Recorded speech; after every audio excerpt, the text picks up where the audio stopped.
ಯಾವ ಅಣ್ಣ ತಮ್ಮಂದಿರ ಮಧ್ಯೆ ಆಸ್ತಿ ವಿಷಯಕ್ಕೆ ಹಣದ ವಿಷಯಕ್ಕೆ ಮನಸ್ತಾಪ ಬರುತ್ತೋ ಆ ಮನೆ ಯಾವತ್ತೂ ಕೂಡ ಉದ್ಧಾರ ಆಗಲ್ಲ. ಆ ಮನೆ ಅಲ್ಲಿಗೆ ಸರ್ವನಾಶ ಅಂತಾನೆ. ಊರಲ್ಲಿ ಇಬ್ರು ಅಣ್ಣ ತಮ್ಮಂದ್ರು ಇರ್ತಾರೆ. ಅವರಿಬ್ಬರು ಕೂಡ ಒಂದು ದಿವಸ ಕಾಡಿಗೆ ಕಟ್ಟಿಗೆ ತರದಕ್ಕೆ ಹೋದಾಗ ಕಾಡಿನಲ್ಲಿ ಒಂದು ಮಡಕೆ ಪೂರ್ತಿ ಚಿನ್ನದ ನಾಣ್ಯಗಳಿರುವಂತ ಒಂದು ನಿಧಿ ಸಿಗುತ್ತೆ ಅವರಿಗೆ. ಸೊ ಅವರಿಬ್ರು ಡಿಸೈಡ್ ಮಾಡ್ತಾರೆ, ಇವಾಗಲೇ ಇದನ್ನ ತಗೊಂಡು ಊರಿಗೆ ಹೋದ್ರೆ ಊರಲ್ಲಿ ಎಲ್ರಿಗೂ ಕೂಡ ಗೊತ್ತಾಗುತ್ತೆ, ತೊಂದರೆ ಕೊಡ್ತಾರೆ, ಮಧ್ಯರಾತ್ರಿ ಮನೆಗೆ ಹೋಗೋಣ ಅಂತ ಡಿಸೈಡ್ ಮಾಡ್ತಾರೆ. ಆಗ ತಮ್ಮ ಹೇಳ್ತಾನಂತೆ, ಸರಿ ಅಣ್ಣ ನೀನ್ ಇಲ್ಲೇ ಇದನ್ನ ಕಾಯ್ತಿರು, ನಾ ಮನೆಗೆ ಹೋಗಿ ಊಟ ತಗೊಬಿಡ್ತೀನಿ ಅಂತ ಮನೆಗೆ ಹೋಗ್ತಿರ್ಬೇಕಾದ್ರೆ ಮಧ್ಯದಲ್ಲಿ ಆ ತಮ್ಮನ ಮನಸ್ಸಲ್ಲಿ ಒಂದು ಮನಸ್ಥಿತಿ ಬರುತ್ತೆ, ನಮ್ಮ ಅಣ್ಣಂಗೆ ಹೆಂಗಿದ್ರು ಮದುವೆ ಆಗಿದೆ, ಮಕ್ಕಳಾಗಿದೆ, ಸೆಟಲ್ ಆಗಿದ್ದಾನೆ, ಅವನಿಗೆ ಯಾಕೆ ಬೇಕು ಈ ಆಸ್ತಿ, ಮನೆ ಪೂರ್ತಿ ತಗೊಂಡ್ಬಿಡೋಣ ಅಂತ ಒಂದು ಆಸೆ ಅವನಿಗೆ ಬರುತ್ತೆ.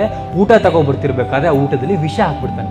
ಇನ್ನೊಂದು ಕಡೆ ಅಣ್ಣನ ಮನಸ್ಸಲ್ಲಿ ಒಂದು ಆಸೆ ಬರುತ್ತೆ, ನನ್ನ ತಮ್ಮನಿಗೆ ಇನ್ನು ಮದುವೆನೇ ಆಗಿಲ್ಲ, ಅವನಿಗೇನು ಜವಾಬ್ದಾರಿಗಳಿಲ್ಲ ನನ್ನ ಮೇಲಿದೆ, ನನ್ನ ತಮ್ಮನಿಗೆ ಯಾಕೆ ಬೇಕಿದು, ಇದು ಪೂರ್ತಿ ನಾನೇ ತಗೋಬೇಕು ಅಂತ ಅವ್ನು ಡಿಸೈಡ್ ಮಾಡ್ತಾನೆ.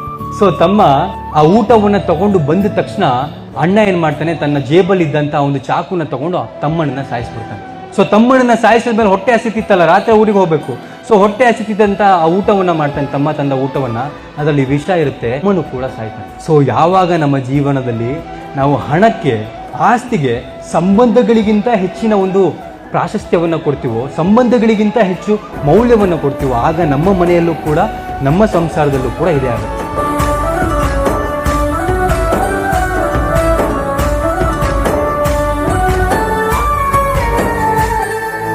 ಗುಡಿಯ ಕಟ್ಟಿದ ಬಡವನೆದೆಯ ಗುಡಿಯಲ್ಲಿರುವೆ ನಾನು, ಬೆಳೆಯ ನಡುವೆ ರೈತ ಬಸಿದ ಬೆವರಲ್ಲಿರುವೆ ನಾನು.